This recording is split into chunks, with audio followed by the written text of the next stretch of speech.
Hang hang hang hang hang hang hang hang hang hang hang পড়তে পড়তে মাথা হয়ে গেছে আমার হ্যাং।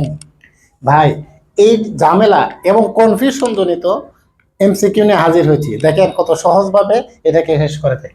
এর মধ্যে এই এমসিকিউটা করতে গেলে আপনাকে এটা জানতে হবে। দেখেন, হ্যাং হ্যাং প্রেজেন্ট ফর্মে কি কথা, যখন এটা কোনো কিছু কোনো বস্তু ঝুলানো অথবা ফাঁসিতে ঝুলানো, দুইটা একই কথা হ্যাং। কিন্তু যখন পাস্ট হবে, যখন ফাঁসিতে ঝুলানো, তখন শব্দটা একটু বড় হবে।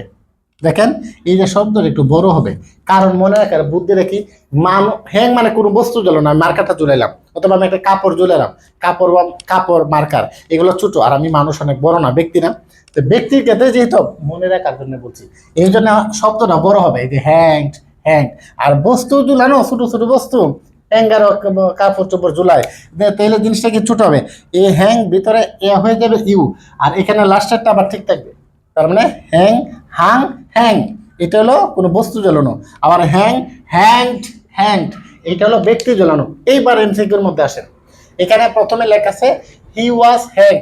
এটা বড় ঠিক আছে, কিন্তু এটা দেখেন বানানে কিন্তু মিলে না। হ্যাঁ, আর বাক্যটা কিন্তু পেসিভ। পেসিভ কিভাবে, সে নিজে নিজে তো আর ফাঁসিতে ঝুলে না। এখানে মনে করেন মার্ডারের জন্য তাকে ঝুলানো হয়েছে।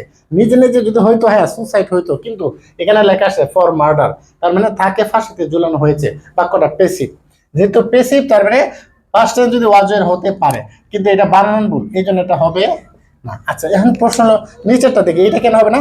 এটা হবে না এই কারণে, পেসিভ আছে, কিন্তু দেখেন এটা মানে কি জানেন, কোনো ব্যক্তি জ্বলানো বুঝেছি এরকম, এই জন্য এটা হইলো না, দুইটা বাদ। আচ্ছা, এবার দেখেন এটা চিন্তা করি, এটা হি হ্যাংড না, এটা পেসিভ। আর পেসিভ বাক্য যদি হয় অবশ্যই এমিজার ওয়াজের প্লাস বি3, এখানে এমিজার বি বাদ না, এই জন্য এটা হবে না। তার মানে আনসার হলেও এটা, না হলেও এটা, না হলে না। এবার হলে দেখেন হি ওয়াজ হ্যাংড, এই যে ঠিক আছে, ফর মার্ডার, তাকে ফাঁসিতে ঝুলানো হয়েছে। আশা করি জিনিসটা ক্রিস্টাল ক্লিয়ার।